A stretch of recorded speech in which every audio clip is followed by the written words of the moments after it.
Para entender la creación de estas dos pandillas, retrocedemos al año de 1980, mientras ocurría la Gran Guerra Civil, de la Fuerza Armada de El Salvador contra las fuerzas del Frente Farabundo Martí para la Liberación Nacional. Mientras ocurría esta guerra, varios habitantes de El Salvador por miedo decidieron huir a Estados Unidos. Estos migrantes, principalmente se dirigieron a la ciudad de Los Ángeles, California, donde muchos por el ambiente difícil, se decidieron unir al grupo de la Pandilla 18, que inicialmente estaba integrada por mexicanos. Con la unión de todos estos migrantes en la Pandilla 18, se formaría otra llamada Mara Salvatrucha 13. Quienes al principio eran aliados y a tener más terreno en los barrios pobres de Los Ángeles, pero estos terminarían siendo rivales.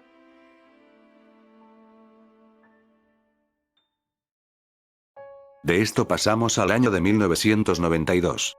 Cuando en El Salvador se firmó los acuerdos de paz entre el gobierno de El Salvador y el partido político FMLN. En el castillo de Chapultepec, México. Finalizando con la guerra civil. Al margen de esto, Estados Unidos comenzó con las deportaciones de salvadoreños que habían sido condenados y acusados por diferentes delitos. Al regresar estos a El Salvador, se armarían varios grupos nuevos, emergiendo en el país. El gobierno no le tomó importancia a esto, así que las pandillas empezaron a crecer. El 23 de julio de 2003. El presidente de ese momento, inició la guerra contra las pandillas, MS-13 y 18.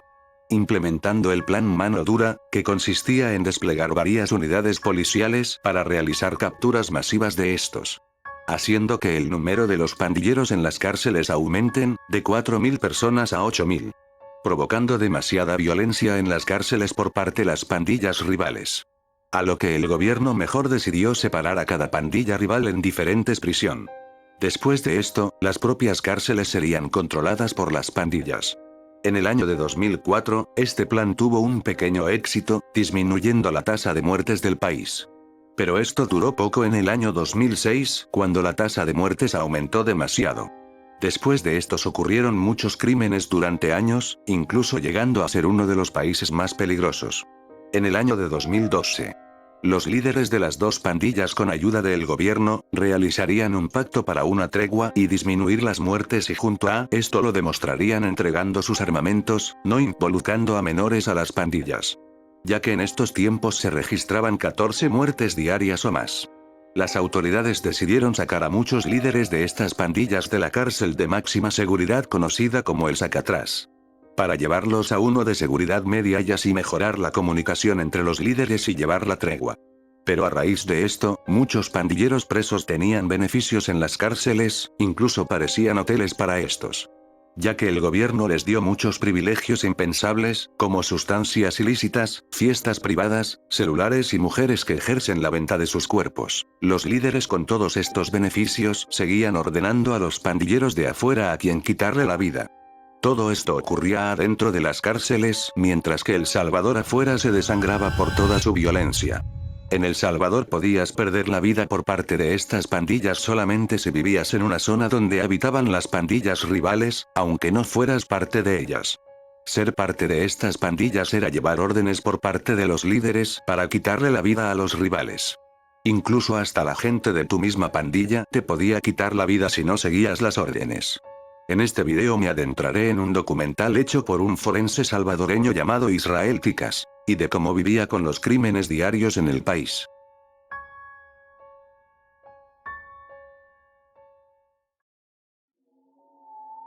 Este documental empieza con el criminalista forense, desenterrando un cuerpo de una fosa clandestina. Explicando cómo logró identificar de manera correcta la tumba en un lugar especie de cordillera. Es humano. Y mientras captura pruebas de la escena, se da con la sorpresa que el crimen fue cometido por la pandilla número 18, ya que está escrito en un árbol cercano. Vale, estos son las pandillas rivales. Aquí está el 13. Uno es Mara, la Mara MS-13. La otra es pandilla 18. O sea, es la rivalidad que hay entre ellos. Aquí fíjate. Mira, 10, 15, 18.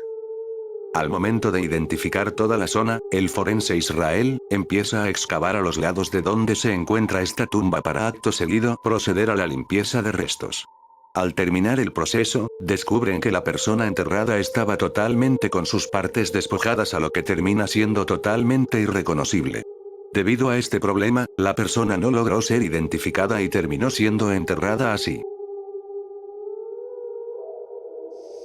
Una persona, creo, de sexo masculino, totalmente de...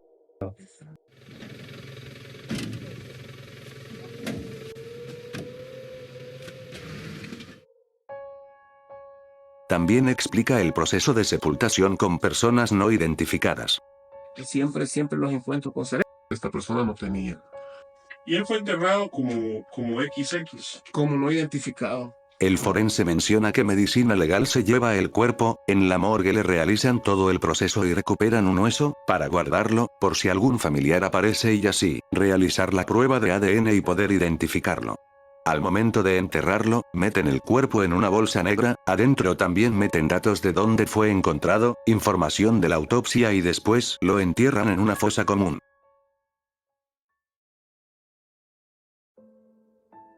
También el forense criminalista nos explica que en esos tiempos y que se puede llegar a ver en estos tiempos todavía, en algunas zonas era imposible la llegada de agua potable a ciertas zonas, por lo que la gente optaba por realizar pozos artesanales. Pero con el paso del tiempo y la llegada del agua potable a estos lugares, estos pozos artesanales se vuelven inservibles o simplemente los dejan de utilizar, pero no los sellaban, a lo que las pandillas lo utilizaban para deshacerse de sus crímenes. Israel nos muestra una gran excavación que se realizó en una zona, con el motivo de recuperar cuerpos. Esta quizás es la excavación más grande que puedo decirte a nivel latinoamericano, creo. No he visto nada en ningún lugar del mundo que hagan este tipo de excavaciones para poder recuperar personas. Acá era una finca que había bastantes árboles y se encontraba este pozo. Este pozo ya no estaba en uso. Es un pozo artesanal que dejó de estar en uso desde hace 20 años. Los sujetos metían a la gente acá, las hacían acá, o a veces los traían ya de otros lugares y los lanzaban a este pozo. También en el documental podemos apreciar a algunos familiares como madres, esperando al encuentro de sus hijos, nietos, u otro familiar, que han desaparecido, ya sea por estar adentro de pandillas o inocentes. Un día salió en la mañana y ya no regresó más. Esperando encontrarlos ya sea con o sin vida, pero en estos casos totalmente sin esperanza, esperan encontrarlos con tal de darles un entierro digno, así como miles de familias más, ya sea inocentes o no. Se muestra cómo familias van con israelíticas para ver si logran reconocer el cuerpo de sus familiares perdidos. Una de esas mujeres hablan de cómo las fiscalías y oficiales no muestran interés en estos casos. Es que mire, yo digo, aquí la gente, hasta que no se le pierde un familiar, hasta que no están en el dolor, no le dan importancia. Sí, porque uno va a un lado, va a otro y nadie lo escucha a uno, nadie lo oye, solo él que nos pone atención.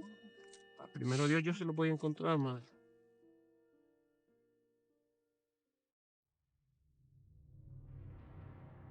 Después de esto pasamos a lo que mencioné al principio del todo, cuando las pandillas rivales realizaron una tregua con ayuda del gobierno y recibieron beneficios. En el documental se muestra a un pandillero de la Mara 18, hablando que la tregua es una cortina de humo para supuestamente bajar las muertes diarias que mostraban el país. En esto mismo el pandillero habla de los métodos para cometer crimen y no haya delito y así el gobierno siga mencionando que las muertes han bajado.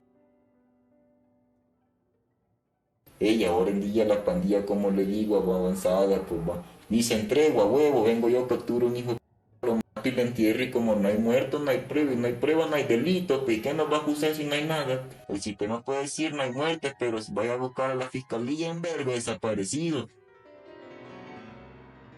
Como menciona Israel Ticas, existe mucha imaginación para lo bueno, pero también existe mucha imaginación y creatividad para lo malo, como los métodos que usaban estos pandilleros para hacer sus crímenes. Uno de ellos lo hicieron de una forma, utilizaron un torniquete, pero con un alambre de púas, alambre de hierro con púas. Se lo colocaron alrededor del cuello y comenzaron cada uno de ellos a girarlo. Participaron 15. ¿Por qué cada uno de ellos? Porque si lo hacía solo uno cometía. Si lo hacen todos, todos han cometido lo mismo. Después de esto pasamos a un pandillero de 19 años que su identidad no fue revelada. Este pandillero perteneciente a la pandilla 18 ayudaba a los policías con tal de que éste recibiera beneficios. En este el criminalista forense Israel le hace 3 preguntas. La primera es mencionando que una persona se le puede considerar criminal en serie después de arrebatarle la vida a 2 personas en adelante. Después el pandillero lo interrumpe para mencionarle que desde su perspectiva, a alguien se le puede considerar criminal en serie cuando ya lleva alrededor de 50 personas sin vida. Fíjate que psicológicamente se puede tipificar a una persona como en serie después de matar dos personas. Después de 2 personas ya es un asesino en serie. No, mire, que o sea que a mi ver hacía una serie ya que lleve cualquier 50 calacas encima, hombre, si ni yo me consiento si en serio. Y esto que no llevo ni 2 ni 3, no que ya llevo como mis 20, pues. Hacer series para mi ver ya que alguien ya que lleve ya 60 y adelante de él, pues.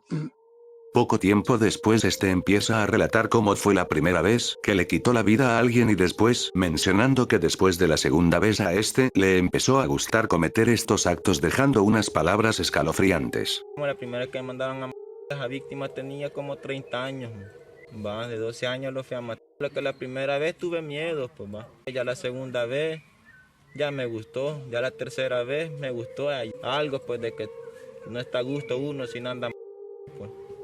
Tipo una ansiedad le da a uno, pues digamos como la marihuana, que si no fuma no está en paz, y me agarraba a mí, que si no mata a alguien no andaba en paz. Pues. También este ayudaba a los oficiales, confesando el lugar donde enterraban a las víctimas y estos les daban protección como ya mencioné. Diciendo que la mayoría eran hombres y algunos de sus mismas pandillas, que les arrebataron la vida por el simple hecho de desobedecer órdenes o romper reglas.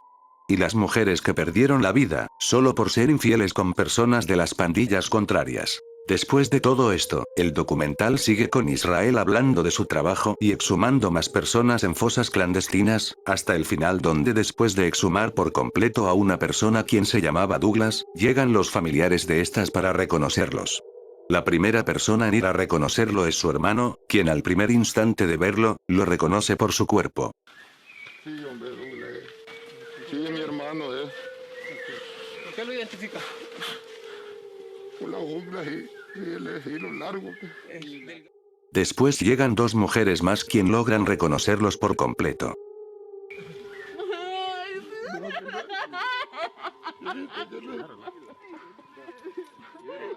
Este documental finaliza con Israel hablando de que ha tenido oportunidades para ir a trabajar a otros países y tener mejor vida, pero la razón por la que no hizo eso fue porque tiene un compromiso con todos los familiares de las víctimas en El Salvador, quienes eran muchísimas personas con familiares desaparecidos.